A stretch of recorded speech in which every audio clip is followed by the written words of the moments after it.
Good मोरो John Donne. Saraiki तर्जमा आमिर हफीज मलिक। सवेल दा सलाम। मैं चैंद कसम हरियान हमी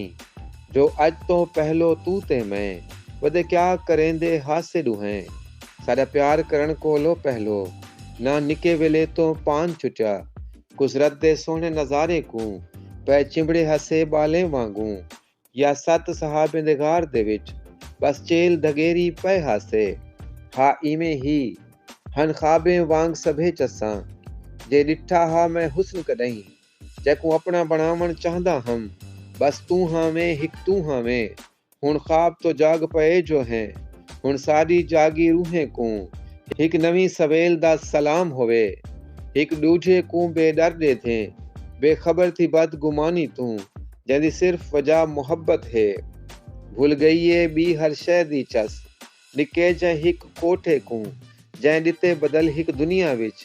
दुनिया नवी कोई लभण किते ॾियो वञण जहाज़े आले को दुनिया दे नक्शे ते बेशक उभरण ॾियो नवे जहाने को पर साडा हिक जहान है बस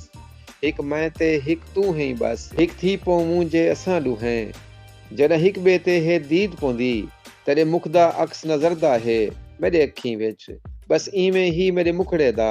दिसदा है अक्स तेरे अखीं विच ते सादे सच्चे दिलें दा अक्स पिछे दिसण लग पौंदे मुखड़े ते वध ई तो कोई भी डू कुरे नहीं तुया किथाई भी थी सकदे ना कहीं उभे दी पोह दे विच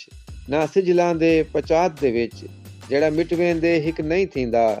थी पोवे हिक जे प्यार सदा या तू ते मैं ई मिल पोवूं ना प्यार ॾुहाईंदा घट थी वे ना मिटसूं असां ना थीसूं फना।